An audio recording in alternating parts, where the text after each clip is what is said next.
Good morning, students. Today we will start our first chapter of biology, which is the living world. जैसे कि chapter के नाम से ही हमें पता चल रहा है, हम इसमें लिविंग वर्ल्ड के बारे में, यानी जितने भी वर्ल्ड में जितने भी अर्थ पे लिविंग ऑर्गेनिजम्स होते हैं, हम उनके बारे में स्टडी करने वाले हैं। सबसे पहले तो हमारे लिए ये जानना ज़रूरी है कि लिविंग बींग्स होते क्या हैं। हम किस क्राइटेरिया के बेस पे या किन कैरेक्टर्स के बेस पे हम कहते हैं कि कोई भी ऑर्गेनिज्म लिविंग है या नॉन लिविंग। तो लिविंग के लिए हम सबसे पहले क्या क्राइटेरिया देखते हैं कि कोई भी ऑर्गेनिज्म अगर एक जगह से दूसरी जगह पे मूव कर रहा है तो वो लिविंग बीइंग की कैटेगरी में आता है। बट प्लांट्स के केस में तो ऐसा नहीं होता है, क्योंकि प्लांट्स तो अपनी जगह पे रहते हैं लेकिन वो फिर भी लिविंग बीइंग में आते हैं, उनको फिर भी लिविंग की कैटेगरी में रखा जाता है। वाई? क्योंकि कुछ अदर क्राइटेरियाज हैं जिनके बेस पे कह सकते हो आप कि कोई भी ऑर्गेनिज्म लिविंग है। तो living organism according to biology, living organism वो होते हैं जो ग्रोथ शो करते हैं, मूवमेंट शो करते हैं और जिनमें रिप्रोडक्शन होता है, उनको हम लिविंग की कैटेगरी में रखते हैं। अब मेजर कैरेक्टर्स क्या है लिविंग बींग्स के? सबसे पहला कैरेक्टर ग्रोथ है, after that reproduction, metabolism and response. These are the four main characteristics of living beings. Now we will discuss all of these characters in brief. Our first character is growth. तो अगर हम growth की बात करें, growth जो है ये एक लिमिटेड प्रोसेस होती है, यानी ये लाइफ लॉन्ग प्रोसेस नहीं है। ग्रोथ सिर्फ एक एज लिमिट तक होती है। जितने भी ऑर्गेनिज्म है उनमें ग्रोथ की एक एज लिमिट होती है। ठीक है, तो ग्रोथ होती क्या है? ग्रोथ होती है हमारी बॉडी में सेल्स के नंबर में इंक्रीज होना और हमारा जो मास है, बॉडी मास है, उसमें इंक्रीज होना, सेल्स के नंबर में और सेल की मास में इंक्रीज होना। This is known to be growing organism. Growth जो होती है प्लांट्स में होल लाइफ चलती रहती है, जबकि जो एनिमल्स होते हैं उनमें सिर्फ एक एज तक ग्रोथ होती है। लेकिन हमारी बॉडी में भी कुछ ऐसे पार्ट्स होते हैं जिनमें होल लाइफ ग्रोथ चलती रहती है, जैसे हमारे नेल्स होते हैं, हमारे हेयर्स होते हैं। इनमें जो ग्रोथ होती है वो that is a life process event, यानी पूरी लाइफ इनकी ग्रोथ होती रहती है। और दूसरा, अगर हमारी बॉडी में कहीं भी कोई इंजरी हो जाती है या हमारी बॉडी में कोई भी सेल्स जो है वो रप्चर हो जाती है, डेस्ट्रॉय हो जाती है, तो उन सेल्स की हीलिंग भी खुद ब खुद हो जाती है नई सेल्स के बनने से। ये प्रोसेस भी हमारी ग्रोथ के अंदर ही आती है। अब ग्रोथ कौन से एनिमल्स में कैसे होती है? अब सेल के बेस पे अगर देखें तो animals unicellular and multi cellular, ये आप पहले भी पढ़ चुके हो कि एनिमल्स यूनिसेलुलर होते हैं या मल्टी सेलुलर होते हैं। यूनिसेलुलर वो एनिमल है जिनकी बॉडी सिर्फ एक सेल से बनी होती है। तो यूनिसेलुलर एनिमल्स में भी सेल, उनकी जो बॉडी की सेल्स होती हैं वो इंक्रीज होती रहती हैं, जिनको हम माइक्रोस्कोप से देख सकते हैं। और अगर मल्टी सेलुलर एनिमल्स की बात करें तो इनमें ग्रोथ जो होती है वो भी, इनमें भी सेल डिवीजन के थ्रू ग्रोथ होती है। ठीक है, अब कुछ नॉन लिविंग थिंग्स भी होती है जिनमें भी ग्रोथ होती है, जैसे माउंटेन्स और हिल्स हैं। आपने देखा होगा कि ये भी साइज में बढ़ते रहते हैं। ये साइज में कैसे बढ़ते हैं? क्योंकि हवा के साथ बहुत सारे पार्टिकल्स जो हैं, सोइल के पार्टिकल्स, इनके ऊपर जमा होते रहते हैं, जिससे इनकी ग्रोथ होती रहती है। लेकिन इनकी ग्रोथ एक्सटर्नल होती है, जबकि जो लिविंग बींग्स की ग्रोथ होती है वो इंटरनल भी होती है और एक्सटर्नल भी होती है। लेकिन मेनली जो ग्रोथ कंसीडर की जाती है वो इंटरनल की जाती है, क्योंकि अंदर हमारी बॉडी में सेल डिवीजन होता है और सेल्स का एनलार्जमेंट होता है, जिसकी वजह से ग्रोथ शो होती है। सेम यही सेम कंडीशन प्लांट्स में भी होती है। नेक्स्ट हम बात करेंगे रिप्रोडक्शन। रिप्रोडक्शन होता है जब ऑर्गेनिज्म अपने ही जैसी ऑफस्प्रिंग को प्रोड्यूस करते हैं। तो अपनी जैसी ऑफस्प्रिंग को प्रोड्यूस करने की जो प्रोसेस होती है that is known as reproduction. जो यूनिसेलुलर एनिमल्स होते हैं, जैसे अमीबा है, फंगई है, इनमें रिप्रोडक्शन एसेक्सुअल होता है। आप एसेक्सुअल और सेक्सुअल रिप्रोडक्शन के बारे में डिफरेंस ऑलरेडी जानते हैं। एसेक्सुअल रिप्रोडक्शन में सिंगल पेरेंट का इन्वॉल्वमेंट होता है, जबकि सेक्सुअल रिप्रोडक्शन में मेल एंड फीमेल दोनों का इन्वॉल्वमेंट होता है। ओके, जो मल्टी सेलुलर एनिमल्स हैं उनमें सेक्सुअल मोड होता है रिप्रोडक्शन का, जिसमें मेल और फीमेल दोनों इन्वॉल्व होते हैं। अब बैक्टीरिया और अमीबा जो है ये सेल डिवीजन के थ्रू रिप्रोडक्शन करते हैं। यानी इनकी बॉडी में सेल डिवीज़न होता है, जिसकी वजह से इनकी बॉडी का एक ही पार्ट दूसरे नए ऑर्गेनिज्म में चेंज हो जाता है। और अगर हाइड्रा या प्लेनेरिया की बात करें तो ये भी आप पढ़ चुके हो पहले कि हाइड्रा और प्लेनेरिया में बर्डिंग के थ्रू रिप्रोडक्शन होता है। यानी उन हाइड्रा की बॉडी से कोई भी एक बर्ड निकलती है, वो बर्ड धीरे धीरे ग्रो करती है, मैच्योर होती है और फिर वो पेरेंट की बॉडी से अलग होकर एक नए ऑर्गेनिज्म में डेवलप हो जाती है।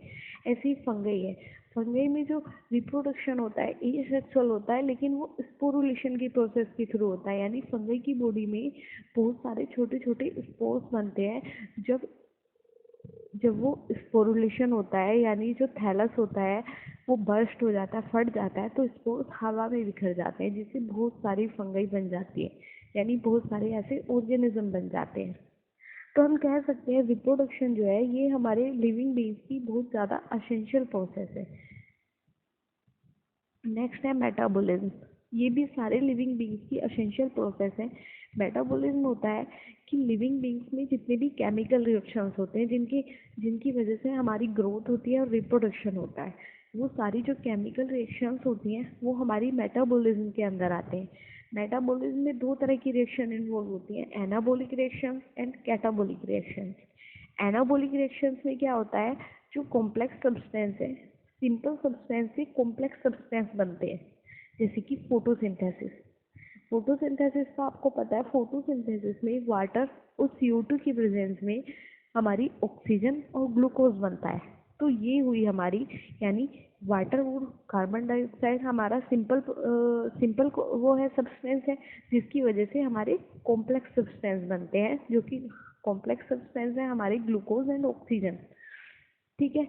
कैटाबॉलिक प्रोसेस होती है, जो कॉम्प्लेक्स मटेरियल है उसका सिंपल मटेरियल में टूटना, कॉम्प्लेक्स मटेरियल का सिंपल मटेरियल में टूटना, जिससे कि हम इजीली उसका यूज़ कर सकें, जितने भी लिविंग बीइंग्स हैं उनकी बॉडी में इजीली उसका यूज़ हो सके। जैसे कि रेस्पिरेशन में आपने पढ़ा है कि जो भी ग्लूकोज आपकी ब्लड में एब्जॉर्ब होता है प्लस जो ऑक्सीजन आप इनहेल करते हो, वो दोनों मिलके एनर्जी में ब्रेक डाउन होता है उनका।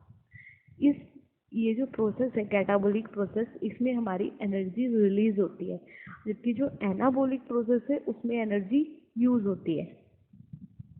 अब मेटाबॉलिक एक्टिविटीज़ जो है वो वायरसेस में एब्सेंट होती है, क्योंकि उनको एनर्जी की नीड नहीं होती है। अब वायरस जो है वो तो लिविंग एंड नॉन लिविंग दोनों के बीच की एक लिंक माना जाता है, क्योंकि वायरस को जब तक कोई भी सोर्स नहीं मिलता है, कोई भी मीडियम नहीं मिलता है, तब तक वो नॉन लिविंग होता है। और जैसे ही उसको कोई लिविंग बॉडी मिल जाती है तो वो खुद भी लिविंग कैटेगरी में आ जाता है। अब ये कुछ अदर कैरेक्टर्स है, जैसे कि सेलुलर ऑर्गेनाइजेशन, यानी जितने भी ऑर्गेनिज्म होते हैं सबकी बॉडी सेल से मिलके बनी होती है। जैसे यूनिसेलुलर वो एनिमल हो गए जिनकी बॉडी सिर्फ एक सेल से बनती है, और मल्टीसेलुलर वो ऑर्गेनिज्म हो गए जिनकी बॉडी डिफरेंट सेल्स से बनी होती है। और ये जो सारी डिफरेंट सेल्स होती हैं इन सबका अपना अपना स्पेशल वर्क होता है, यानी ये एक दूसरे के साथ कोऑर्डिनेट करके काम करती हैं। ठीक है। नेक्स्ट कैरेक्टर है कॉन्शियसनेस। कॉन्शियसनेस होती है कि एनवायरनमेंट के सेंसेस को फील करने की एक्स्ट्रा एबिलिटी, जो एक्सीलेंट एबिलिटी होती है, जो एनवायरनमेंट में हमारे जितने भी सेंसेस होते हैं उनको फील करने की एबिलिटी होती है ये। या फिर जो एक्सटर्नल एनवायरमेंटल फैक्टर हैं जैसे कि लाइट, टेम्परेचर, वाटर, इन सब के लिए रेस्पॉन्ड करना, ये सब हमारा कॉन्शियसनेस में आता है। और ये फैक्टर जो है सीजनल ब्रीडर्स को भी अफेक्ट करते हैं। जो कॉन्शियसनेस मानी गई है वो ह्यूमन में सबसे ज़्यादा मानी गई है, क्योंकि ह्यूमन एक सेल्फ कॉन्शियस ऑर्गेनिज्म है। तो ये सारे फैक्टर जो है ये एक्सटर्नल एनवायरमेंटल फैक्टर्स जो होते हैं, जैसे कि लाइट है, टेम्परेचर है, वाटर है, ये सीजनल ब्रीडर्स को भी इफेक्ट करते हैं। अब सीजनल ब्रीडर्स कौन से होते हैं, जैसे कि रैट है, कैट है, डॉग है, इन सब की बॉडी में एक साइकिल होती है। जैसे ह्यूमन में नेचुरल साइकिल होती है, ऐसे ही जो ये एनिमल्स होते हैं इनकी फीमेल में एस्ट्रस साइकिल होती है, जो कि कुछ एक पर्टिकुलर टाइम के लिए होती है। तो वो टाइम जो है इनका ब्रीडिंग टाइम माना जाता है, जिस टाइम में ये फर्टिलाइजेशन कर सकते हैं और जिस टाइम पे इनमें प्रेगनेंसी हो सकती है, इसलिए इनको सीजनल ब्रीडर कहा जाता है। और इस सीजनल ब्रीडिंग को मेंटेन करने के लिए लाइट, टेम्परेचर, वाटर, ये सारी जितनी भी सोर्सेज है ये एक्यूरेट अमाउंट में होने ज़रूरी हैं। नेक्स्ट है हमारा बॉडी ऑर्गेनाइजेशन। अब हम बात करेंगे कि हमारी बॉडी किस किस से मिलके बनी है। बहुत सारे कंपोनेंट्स हैं जो एक दूसरे को कोऑपरेट करते हैं जिससे कि हमारा पूरा बॉडी स्ट्रक्चर बनती है। अब अगर बात करें फिजिकल हायरार्की की, इसकी भी एक हायरार्की होती है, एक चेन होती है कि कौन सा कंपोनेंट सबसे पहले आया, उसके बाद कौन सा कंपोनेंट आया, यानी किन किन कंपोनेंट्स की कॉन्स्टिट्यूशन से हमारी सेल्स बनी, टिश्यूज बने एंड बॉडी बनी। ठीक है, इसमें अगर हम फिजिकल हायरार्की की बात करते हैं तो फिजिकल हायरार्की में सबसे पहले हमारे प्रोटॉन, न्यूट्रॉन एंड इलेक्ट्रॉन्स आते हैं, जो कि हमारे ये तीनों इलेक्ट्रोलाइट्स मिलके हमारे एटम बनाते हैं। ठीक है, इलेक्ट्रॉन, प्रोटॉन एंड न्यूट्रॉन से मिलके एटम बनता है और एटम से मिलके कोई भी एक कंपाउंड बनता है। कंपाउंड लाइक सोडियम हो गया, कैल्शियम हो गया, हाइड्रोजन हो गया, ऑक्सीजन हो गया, ये जितने भी कंपाउंड्स हैं ये सब एटम से मिलके बने होते हैं। जैसे अगर हम ऑक्सीजन की बात करें तो ऑक्सीजन में ऑक्सीजन के ही 2 एटम्स प्रेजेंट होते हैं, हाइड्रोजन में हाइड्रोजन के 2 एटम्स प्रेजेंट होते हैं। इस टाइप से ये कंपाउंड बनाते हैं। ये तो हो गया नॉन लिविंग पार्ट। ठीक है, अब अगर ये नॉन लिविंग पार्ट लिविंग में कैसे चेंज होता है, इसमें क्या होता है, जितने भी ये कंपाउंड्स हैं ये मिलके हमारे सेल बनाते हैं। ठीक है, ये सेल के कॉन्स्टिट्यूशन में हेल्प करते हैं। और अब हमें पता ही है कि बहुत सारी सेल्स मिलके टिश्यू बनाती है। ठीक है, टिश्यू से हमारे ऑर्गन बनते हैं, ऑर्गन से हमारा ऑर्गन सिस्टम बनता है। ऑर्गन्स हो गए हमारे, लीवर हो गया, लंग्स हो गए, स्टमक हो गया, ये सारे ऑर्गन्स बने टिश्यूज से। और ऑर्गन सिस्टम हो गया हमारा, जैसे रेस्पिरेटरी सिस्टम हो गया, एक्सक्रीटरी सिस्टम हो गया, सर्कुलेटरी सिस्टम हो गया, ये सारे ऑर्गन्स ने मिलके एक ऑर्गन सिस्टम बना लिया। अब उस पूरे ऑर्गन सिस्टम से हमारा ऑर्गेनिज्म बनता है, यानी सेल से टिश्यू का बनना, टिश्यू से ऑर्गन्स का, ऑर्गन से ऑर्गन सिस्टम का, और ऑर्गन सिस्टम से ऑर्गेनिज्म का बनना, ये सारी हमारी बायोलॉजिकल हायरार्की होती है। ठीक है, इज इट क्लियर? नेक्स्ट है, अब हम बात करेंगे क्लासिफिकेशन की। जो एनिमल और प्लांट वर्ल्ड है, पूरा बायोलॉजी है, उसमें प्लांट्स को और एनिमल्स को अलग अलग कैटेगरीज में रखा गया है, उनको अलग अलग तरीके से अरेंज किया गया है। जो क्लासिफिकेशन होता है वो किस बेस पे किया जाता है? क्लासिफिकेशन किया जाता है एनिमल्स और प्लांट्स में उनकी सिमिलैरिटीज और डिफरेंसेस के बेस पे, कि जो जो एनिमल सिमिलर होते हैं, जिनके कैरेक्टर सिमिलर होते हैं, या जिनके एंसेस्टर्स, जिनके पूर्वज सिमिलर होते हैं, उनको एक कैटेगरी में रखा जाता है, और जिनके डिफरेंट होते हैं उनको डिफरेंट कैटेगरीज में रखा जाता है। तो ये सारा ऑर्गेनिज्म का ग्रुप में जो अरेंजमेंट होता है ये हमारा क्लासिफिकेशन कहलाता है। अब क्लासिफिकेशन की हमें ज़रूरत क्या है? हम वैसे भी तो जो हमारी बायोडाइवर्सिटी है हम उसको वैसे भी स्टडी कर सकते हैं। इसकी नीड इसलिए होती है क्योंकि जो क्लासिफिकेशन है हमें ऑर्गेनिजम्स को इजीली आइडेंटिफाई करने में हेल्प करता है। और इसकी वजह से क्या होता है कि हमें हमें जैसे अगर ग्रुप्स बनाए गए हैं क्लासिफिकेशन में, ठीक है, जैसे जो अगर हम लायन के ग्रुप की बात करें तो उसमें लायन, टाइगर, पैंथर, कैट, ये सारे एक ही फैमिली में आते हैं, एक ही ग्रुप में आते हैं। तो अगर हमें स्टडी करनी होगी किसी भी ग्रुप की तो हम उसके एक या दो ऑर्गेनिज्म के कैरेक्टर्स के बारे में स्टडी करके हमें ग्रुप का पता चल जाता है कि ये जो पूरा ग्रुप है ये किन कैरेक्टर्स के बेस पे बनाया गया है। इससे हमें पूरे ग्रुप की नॉलेज हो जाती है। नेक्स्ट है नोमेनक्लेचर। नोमेनक्लेचर होता है किसी भी चीज़ का नामांकन करना या नामकरण करना। ये नोमेनक्लेचर का जो सिस्टम है इसमें क्या होता है, किसी भी ऑर्गेनिज्म का, प्लांट हो या एनिमल हो, उसका नाम रखा जाता है, कोई भी एक नाम रख दिया जाता है और फिर उसी नाम से वो पूरे वर्ल्ड में उसी नाम से जाना जाता है। ठीक है, एक होता है हमारा कॉमन नेम, एक होता है साइंटिफिक नेम। तो नोमेनक्लेचर में साइंटिफिक नेम इंक्लूड किया जाता है। ठीक है, यानी जो नॉमिनेशन होता है वो साइंटिफिकली होता है और वो सारा जो नेम हम रखते हैं वो पूरे वर्ल्ड में एक्सेप्ट किया जाता है। ठीक है, अब नेम भी दो तरह के होते हैं, कॉमन नेम और साइंटिफिक नेम। अगर हम कॉमन नेम की बात करें तो common name according to the state wise या लोकेशन वाइज हर जगह अलग अलग हो सकते हैं। कॉमन नेम में डिफरेंस हो सकता है हमारी लैंग्वेज के अकॉर्डिंग, या हमारे रहन सहन के अकॉर्डिंग, या फिर हम बचपन से उस चीज़ को क्या बोलते आ रहे हैं, क्या देखते आ रहे हैं, ये सारी चीज़ें डिफरेंट हो सकती हैं। कॉमन नेम की अगर हम बात करें, कुत्ते के कॉमन नेम की बात करें, तो हिंदी में हम उसे कुत्ता कहते हैं, इंग्लिश में डॉग कहते हैं, संस्कृत में हम उसे कुकुर कहते हैं। ठीक है, तो ये तो हो गया कॉमन नेम। लेकिन अगर हम साइंटिफिक नेम की बात करें, तो जो साइंटिफिक नेम्स होते हैं वो पूरे वर्ल्ड में सेम होते हैं। यानी उनमें अगर आप इंडिया में, अगर साइंटिफिक नेम जो इंडिया में है वही अदर कंट्रीज में भी होगा। ठीक है, अगर हम हाउस फ्लाई है, जैसे हाउस फ्लाई के कॉमन नेम की हम बात करें, तो हाउस फ्लाई का कॉमन नेम होता है मस्का डोमेस्टिका। हाउस फ्लाई का कॉमन नेम मस्का डोमेस्टिका होता है। मस्का डोमेस्टिका। तो ये जो नाम होगा जो इंडिया में है, अगर हाउस फ्लाई का नाम जो इंडिया में है, अदर कंट्रीज में भी यही नेम होगा। ठीक है, नेक्स्ट हम चलते हैं बाइनोमियल नोमेनक्लेचर पे। ठीक है, नोमेनक्लेचर आप पढ़ चुके हो कि नोमेनक्लेचर होता है किसी भी चीज़ का, किसी भी ऑर्गेनिज्म का नामकरण करना। यहाँ पे बाइनोमियल का मीन है 2 स्टेप्स में, यानी बाइनोमियल यानी 2 names. Bye means 2 and नोमियल means name, यानी किसी भी ऑर्गेनिज्म के 2 नेम रखे जाते हैं। ये जो बाइनोमियल नोमेनक्लेचर था, इसको सबसे पहले लीनियस ने दिया था 1751 में। उनकी एक बुक थी सिस्टेमा नेचुरे, जिसमें उन्होंने ये सारे ऑर्गेनिज्म के नोमेनक्लेचर का, क्लासिफिकेशन का, इन सबको डिस्क्राइब किया था। उनके अकॉर्डिंग क्या था, इस नोमेनक्लेचर के अकॉर्डिंग क्या होता है, किसी भी ऑर्गेनिज्म के, हर एक ऑर्गेनिज्म के 2 नाम होते हैं। उनका जो पहला नाम है वो तो उसके जीनस को रिप्रेजेंट करता है, जीनस यानी उसके वंश को दिखाता है, और दूसरा नेम जो होता है वो उसकी स्पीसीज यानी उसकी जाति को दिखाता है। तो फर्स्ट नेम वंश को रिप्रेजेंट करेगा, दूसरा नेम जाति को रिप्रेजेंट करेगा। जैसे हमने अभी हाउस फ्लाई के साइंटिफिक नेम की बात की थी, मस्का डोमेस्टिका। तो जो मस्का है ये हाउस फ्लाइज का जीनस हो गया, और जो डोमेस्टिका है वो उसकी स्पीसीज हो गई।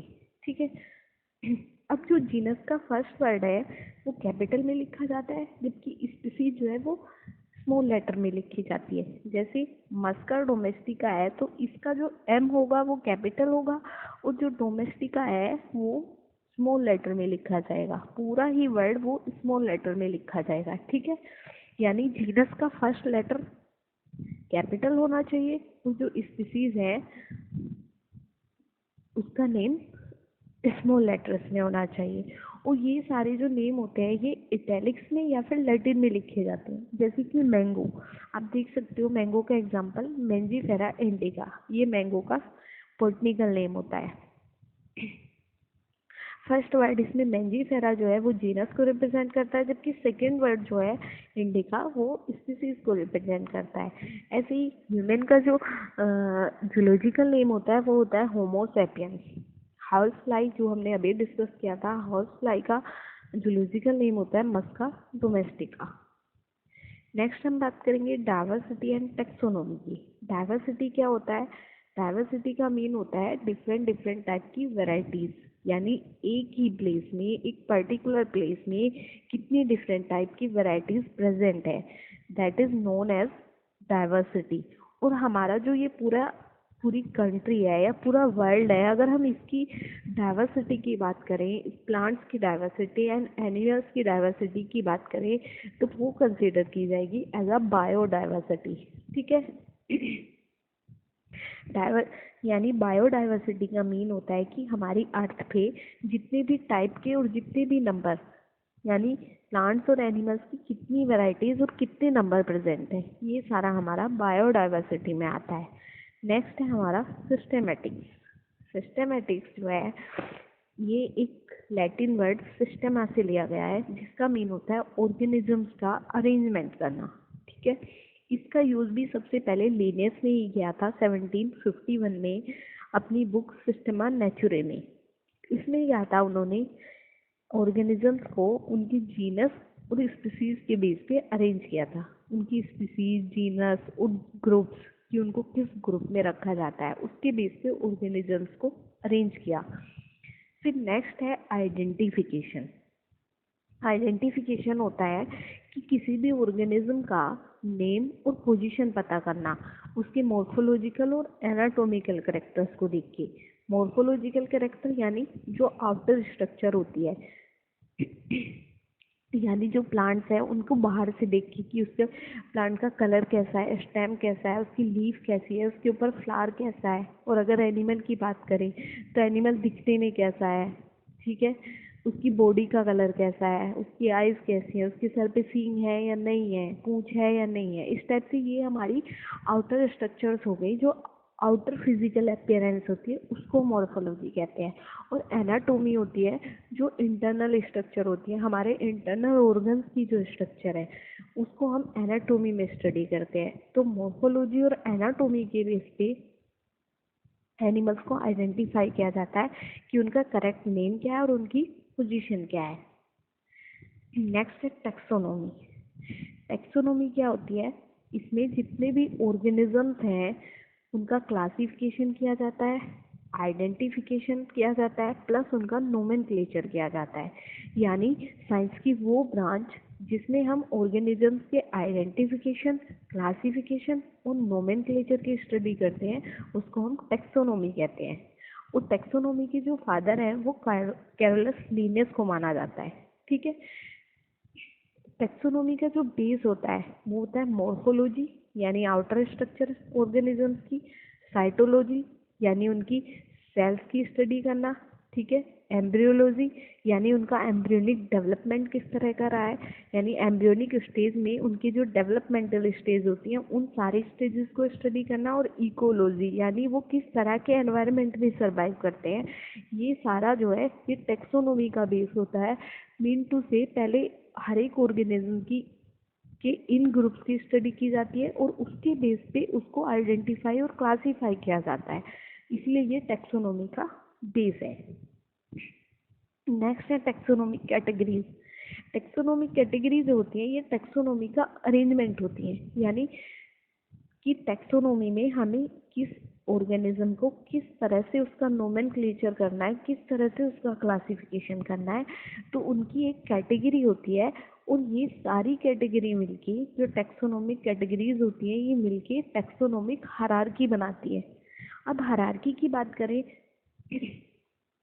तो हायरार्की हर एक जगह पे होती है, वर्किंग प्लेस में भी हायरार्की होती है, हमारी एनिमल्स में भी हायरार्की होती है, प्लांट्स में भी हायरार्की होती है। हायरार्की मीन टू से अगर हम वर्किंग प्लेस की बात करें तो जैसे हम एक स्कूल या कॉलेज की बात करते हैं तो सबसे पहले स्कूल को चलाने के लिए एक मैनेजमेंट होता है, उसके बाद प्रिंसिपल होता है, उसके बाद टीचर्स होते हैं। टीचर्स भी अलग अलग लेवल के अकॉर्डिंग होते हैं, primary teachers, juniors, PGT teachers, TGT teachers, ये सारी एक हायरार्की बनती है। और उसके बाद स्टूडेंट्स होते हैं या और अदर वर्कर्स होते हैं, ये सब मिलके एक चेन बनाते हैं जिसको हम हायरार्की कहते हैं। तो ऐसे ही हायरार्की हमारी क्लासिफिकेशन में होती है। सबसे पहले टैक्सोनॉमिक कैटेगरीज की बात करते हैं। अगर प्लांट्स में बात करें तो सबसे पहली कैटेगरी किंगडम होती है। किंगडम के बाद डिवीज़न, डिवीज़न के बाद class, order, family, genus, species.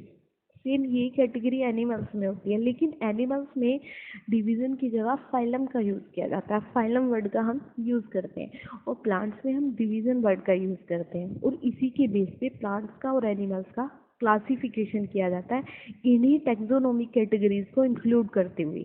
और ये होती है हमारी टैक्सोनॉमिकल हायरार्की। ये सारा जो अरेंजमेंट है ये हमारी हायरार्की कहलाती है। ठीक है। अब हम इनके बारे में एक एक करके स्टडी करेंगे। सबसे पहले टैक्सोन। टैक्सोन क्या होता है? टैक्सोन वो ग्रुप होता है जिसमें सेम जेनेटिक इंडिविजुअल है, यानी जिनका जेनेटिक अपीयरेंस सेम है। अगर हम उनके सभी के एंसेस्टर्स की बात करें तो उनका डीएनए, आरएनए या उनके जो भी जेनेटिक मटेरियल है, क्रोमोसोम्स हैं, वो सब सेम पैटर्न पे बने हुए हैं। तो टैक्सोन में उन इंडिविजुअल्स को रखा जाता है जो जेनेटिकली सेम होते हैं। अब हम टैक्सोनॉमिक कैटेगरी में सबसे पहले स्पीसीज की बात करेंगे। तो ये हमारी सबसे लोएस्ट टैक्सोनॉमिक कैटेगरी होती है। इसमें वो इंडिविजुअल्स आते हैं जो एक दूसरे से बहुत ज़्यादा रिजेंबल करते हैं, यानी एक दूसरे के जैसे दिखते हैं। उसके बाद आता है जीनस। जीनस में क्या है? वंश की अगर हम बात करें तो इसमें रिलेटेड स्पीसीज का ग्रुप होता है, यानी जिनका वंश एक ही होता है। ठीक है, जैसे कैट है, लायन है, टाइगर है, इन सबका जो वंश है वो एक ही है, तो इनको एक ही जीनस में रखा जाता है। फैमिली होती है रिलेटेड जीनस का एक ग्रुप, यानी जितने भी जीनस आपस में रिलेट करते हैं उन सब का एक ग्रुप। लेकिन इनमें जो सिमिलैरिटीज होती हैं जीनस और स्पीसीज से कम होती हैं। जितनी सिमिलैरिटीज सेम जीनस वालों में और सेम स्पीसीज वालों में होती हैं, उससे कुछ कम सिमिलैरिटीज जो है वो सेम फैमिली में होती हैं। जैसे कि कैट, लायन, टाइगर, इन सबको सेम फैमिली में रखा जाता है। ठीक है, उनको सेम जीनस में रखा जाता है। नेक्स्ट है क्लास। नेक्स्ट है ऑर्डर। ऑर्डर होता है जब एक या एक से ज़्यादा फैमिली एक दूसरे से को रिलेट करती है तो उनको एक ही ऑर्डर में प्लेस किया जाता है। फिर आती है क्लास। क्लास में वही जो सेम ऑर्डर्स वाले होते हैं, सेम ऑर्डर्स वाले ऑर्गेनिज्म होते हैं, एक दूसरे से जो ऑर्डर्स रिलेट करते हैं उनकी एक बड़ी कैटेगरी बना दी जाती है जिसको हम क्लास कहते हैं। जैसे कि क्लास मैमेलिया। क्लास मैमेलिया में सारे मैमल्स आते हैं, जितने भी मैमल्स हैं उसमें चाहे एनिमल्स हो चाहे ह्यूमन हो, सारे एनिमल्स इसी क्लास में इंक्लूड किए गए हैं। अब सबसे हायर कैटेगरी आती है हमारी फाइलम या डिवीज़न। ठीक है, ये सबसे हायर होती है और इसमें एक या एक से ज़्यादा क्लास होती है जिनके सेम कैरेक्टर होते हैं। ठीक है, यानी क्लासेस जो सेम कैरेक्टर शो करती है उनको फाइलम में रख दिया जाता है। अब मेनली जो फाइलम वर्ड है वो एनिमल्स के लिए यूज़ होता है एनिमल क्लासिफिकेशन में, और डिवीज़न वर्ड जो है वो प्लांट के क्लासिफिकेशन में यूज़ होता है। अब हमारे बायो में सिर्फ दो ही फाइलम होते हैं, एक प्लांटी और एक एनिमलिया। प्लांटी जिसमें सारे प्लांट्स को इंक्लूड किया गया है। अब दिखने में तो सारे प्लांट्स सेम ही होते हैं ना, प्लांट्स और एनिमल्स, उनको डिवाइड कर दिया गया है।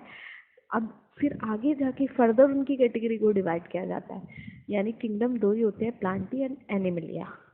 ओके, नेक्स्ट हम बात करेंगे किंगडम की।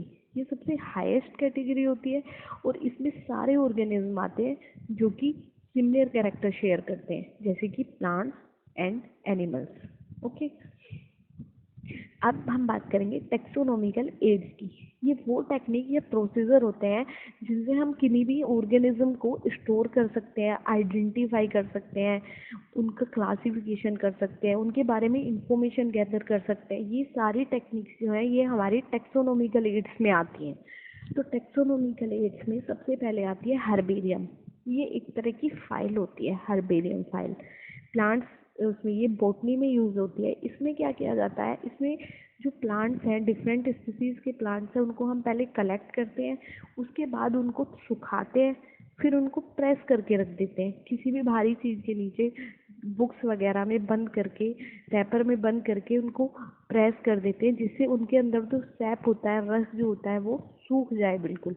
और फिर उनको शीट लेके एक ब्लैंक शीट पे प्रिजर्व किया जाता है, और उस ब्लैंक शीट में राइट कॉर्नर पे उनका फाइलम, क्लास, ऑर्डर, जीनस, ये सब लिखा जाता है, और उसका कॉमन नेम, बॉटनिकल नेम, ये सब मेंशन किया जाता है। और ये जो हर्बेरियम फाइल होती है ये एक रिकॉर्ड के लिए रखी जाती है, और इसमें जो सीड्स हैं उनको जो यूनिवर्सल एक्सेप्टेड रूल्स हैं उनके अकॉर्डिंग ही रखा जाता है कि कौन सा फाइलम पहले आएगा, यानी कौन सा डिवीज़न पहले आना है, कौन सा डिवीज़न बाद में आना है, इस टाइप से इनको अरेंज किया जाता है। ठीक है, उसके बाद हर्बेरियम का यूज़ किस में होता है, हर्बेरियम का यूज़ होता है प्लांट्स को आइडेंटिफाई करने में या फिर रिसर्च करने में। नेक्स्ट हमारी टेक्सोनोमिकल एड होता है बोटेनिकल गार्डन। ये बोटेनिकल गार्डन ये स्पेशलाइज्ड गार्डन होते हैं जिनमें लिविंग प्लांट्स को कलेक्ट किया जाता है, एक तरह से लिविंग प्लांट्स को रिजर्व किया जाता है इनमें। इससे क्या होता है, जो एंडेंजर्ड प्लांट है, एंडेंजर्ड का मतलब है जिन प्लांट्स की स्पीसीज एक्सटिंक्ट होने की कगार पे है, ख़त्म होने वाली है या ख़त्म हो चुकी है, उन प्लांट्स का इसमें कंजर्वेशन किया जाता है। और एक तरह से ये हमें रिसर्च का मटेरियल भी प्रोवाइड कराता है। जो लोग बोटेनिकल फील्ड में रिसर्च करना चाहते हैं उनके लिए रिसर्च मटेरियल भी यहीं पे मिलता है। दूसरा, यहाँ से क्या होता है, बोटेनिकल गार्डन से सीड्स का एक्सचेंज होता है, यानी जो अच्छी वैरायटी के सीड्स हैं उनको दूसरे बोटेनिकल गार्डन में भेजा जाता है, वहाँ से और अच्छी वैरायटी के सीड्स मंगवाए जाते हैं। इस तरह से जो स्पीसीज होती हैं उनका एक्सचेंज होता रहता है, जिससे एक बायोडाइवर्सिटी मेंटेन रहती है और एक नई स्पीसीज बन जाती है। पूरे ऑल ओवर वर्ल्ड में 500 बोटेनिकल गार्डन हैं, जिसमें सबसे पहला बोटेनिकल गार्डन है रॉयल बोटेनिकल गार्डन जो कि लंदन में है, फिर इंडियन बोटेनिकल गार्डन जो कि कोलकाता में है। ठीक है, नेक्स्ट हमारा टेक्सोनॉमिकल एड है म्यूजियम्स। म्यूजियम्स में क्या होता है, इनमें प्लांट्स को और एनिमल्स को स्टडी के लिए कलेक्ट किया जाता है। ठीक है, जो म्यूजियम ज़्यादातर एजुकेशनल इंस्टीट्यूट्स में मिलते हैं, हमारी लेबोरेटरी वगैरह में, जहाँ पे जो स्पेसिमेंस हैं, एनिमल्स जो हैं, उनको एक केमिकल में प्रिजर्व करके रख लिया जाता है। एक ट्रांसपेरेंट ग्लास होता है जिसमें एनिमल्स को प्रिजर्व करके रखा जाता है, और ये एनिमल्स डेड होते हैं और इनकी बॉडी रप्चर ना हो, बॉडी ख़राब ना हो, इसके लिए इसको केमिकल में प्रिजर्व करते हैं, फॉर्मेलिन में प्रिजर्व करते हैं। मेनली जो म्यूजियम में स्पेसिमेन रखे जाते हैं उनको फॉर्मेलिन में प्रिजर्व करके रखा जाता है, और इनको हम स्टडी के लिए यूज़ करते हैं, और उसके ऊपर लेबलिंग हुई रहती है कि ये एनिमल कौन से फाइलम से है, कौन सी क्लास से है, उसका कॉमन नेम क्या है, उसका जूलॉजिकल नेम क्या है, ये सारी जो है उस बोतल पे लेबलिंग होती रहती है। दूसरा एक यूज़ होता है म्यूजियम में इंसेक्ट बॉक्स। इंसेक्ट बॉक्स जो है ये एक बॉक्स लाइक ही एक मटेरियल होता है जिसमें हम इंसेक्ट्स को पिन करके, पहले हम इंसेक्ट्स को पकड़ते हैं, उनको बेहोश करते हैं या फिर उनको केमिकल में डुबा के मार देते हैं, फिर उन इंसेक्ट्स को पिन अप करके उस बॉक्स में डेकोरेट कर दिया जाता है, और फिर उसके सामने उनकी लेबलिंग की जाती है कि इंसेक्ट्स के बॉडी पार्ट्स की लेबलिंग की जाती है, प्लस उसके जूलॉजिकल नेम की लेबलिंग की जाती है। नेक्स्ट है जूलॉजिकल पार्क्स। ये वो प्लेसेस होती हैं जहाँ पे वाइल्ड एनिमल्स को सेफ एनवायरनमेंट में रखा जाता है, ह्यूमन की केयर के अंडर, यानी जहाँ पे ह्यूमन केयर करते हैं, लेकिन वहाँ पे जो एनवायरनमेंट होता है बिल्कुल ऐसा नेचुरल एनवायरनमेंट होता है जैसे एनवायरनमेंट में एनिमल्स रहते हैं, उनके नेचुरल हैबिटेट्स को मेंटेन किया जाता है। ठीक है, इंडिया में 200 जूलॉजिकल पार्क्स हैं, और कुछ कंजर्वेशन सेंटर्स भी हैं। इनको कंजर्वेशन सेंटर्स इसलिए कहते हैं क्योंकि जो एंडेंजर्ड स्पीसीज हैं, यानी जो विलुप्त होने वाली हैं, एक्सटिंक्ट होने वाली हैं, उन स्पीसीज को इसमें रखा जाता है। ठीक है, या जो विलुप्त हो चुकी हैं, एक्सटिंक्ट हो चुकी हैं, एक्सटिंक्ट होने की कगार पे आ गई हैं, उन सबको इन्हीं पार्क्स में कंजर्व किया जाता है। और दूसरा, ये जो पार्क्स होते हैं ये एक तरह से एजुकेशन के पर्सपेक्टिव से भी बहुत हेल्पफुल होते हैं। वहाँ जाके हम डिफरेंट प्लांट्स की और एनिमल्स के हैबिटेट्स के बारे में, उनके बिहेवियर के बारे में भी स्टडी कर सकते हैं। ये हमारी कुछ फेमस जूलॉजिकल पार्क है इंडिया में, जिनमें सबसे पहले है नेशनल जूलॉजिकल पार्क जो कि दिल्ली में है, नंदनकानन जूलॉजिकल पार्क उड़ीसा में है, नेहरू जूलॉजिकल पार्क हैदराबाद में है, संजय गांधी जैविक उद्यान ये पटना में है, राजीव गांधी जूलॉजिकल पार्क पुणे में है, अलीपुर जूलॉजिकल गार्डन कोलकाता में है, गुवाहाटी जू ये असम में है, मद्रास क्रोकोडाइल बैंक ट्रस्ट ये चेन्नई में है, मसूरी जू कर्नाटका, एलन फॉरेस्ट जू ये हमारा कानपुर में है। ठीक है, उसके बाद ये है कुछ नोमेनक्लेचर कोड्स। नोमेनक्लेचर कोड्स बोले तो इनके बेस पे हम प्लांट्स का और एनिमल्स का नोमेनक्लेचर करते हैं। इसके लिए भी ये कोड्स होते हैं जिनकी कुछ रूल्स एंड रेगुलेशंस होते हैं। उन रूल्स एंड रेगुलेशंस को ध्यान में रखते हुए ही प्लांट्स का और एनिमल्स का नॉमिनेशन किया जाता है। तो सबसे पहले है ICBN, जो कि which is international code of botanical nomenclature. उसके बाद है ICZN, international code of zoological nomenclature. Next है ICBN, this is international code of bacteriological nomenclature. Next है ICVN, international code of viral nomenclature. And the last one is ICNCP, international code of nomenclature for cultivated plants. So ये था हमारा biology का first chapter, जो कि हमने complete कर लिया है।